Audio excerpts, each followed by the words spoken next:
Hello, my name is Steve Gamer, and on behalf of everyone at Partners Relief and Development, I would like to wish you a very happy Easter. And while Easter this year is like nothing we've ever experienced or anticipated, while we're not gathering at a long table to share a meal with extended family and friends, while we're not gathering in places of worship to celebrate new life, resurrection, and renewal, we're still a community of people who cares, who acts on the impulse of love, and finds creative means both to live this new life that we celebrate and to share it with others. For 26 years, Partners Relief and Development has been working in places where political complexity and violence prevent children from having the basic things they need. When a child doesn't have food, water, shelter, access to health care or education, that child is the object of our pursuit. We find creative means to reach them, and we find creative means to provide those fundamental things that they lack. For 26 years, many of you have stood side by side with us, and for that I'm deeply, deeply grateful.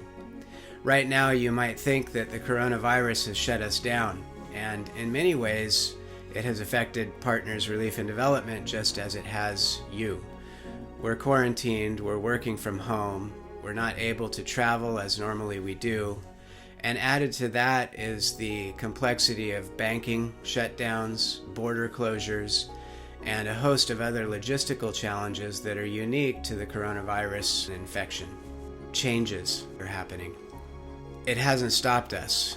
Those brave local people that we've partnered with for years in the countries we work in are still working to serve in their communities, not only to provide those basic essentials, but also to address the threat and problem of coronavirus spread and infection.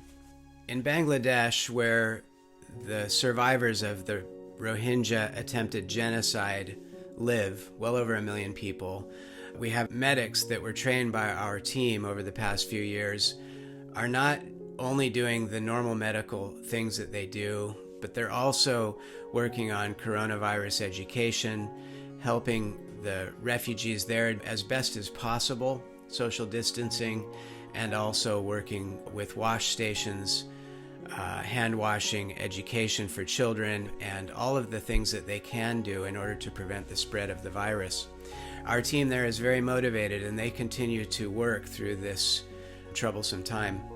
Inside Myanmar, in Karen State, in the last few weeks, the Myanmar army has attacked a number of villages and displaced more than 3,000 people. So these are people on the run, attempting to avoid contact with the soldiers who destroyed their villages. They need food, shelter, and basic essentials to survive. We sent a team in when those villages were attacked in order to help them, and they did help them. In the course of helping them, they also got stuck because of the coronavirus and are still there. They're there doing great work. They're there doing good things and helping those people who also are not only affected by the coronavirus, but the ongoing conflicts in Karen State. In Idlib, just slightly south of the front line, in an area that is reduced to rubble because of conflict, where displaced families continue to live and return to, we have a mobile hospital, which we call a hospitainer, parked in a place providing health care for families and children day in and day out. It's been operating for 2 weeks now. And so while war is still raging and the threat of coronavirus continues to grow even there, we have a team of medical professionals and doctors caring for people in that context. Many of you have been a part of supporting that. And again, at Easter, I take stock and say thank you. You may think that there's nothing you can do in isolation. I would beg to differ. And Easter is a good time to be reminded of it. There is always your neighbor. There's always someone close by where love can be proven by an act of kindness or generosity towards that person. You may not be able to reach across the world and help in Syria or in a place where ethnic cleansing or genocide is happening. You may be prevented from that at this time, but we can always express love to those nearest us and can always continue to act on the impulse of love. Renewal and new life is always possible when we act on the impulse of love. Happy Easter.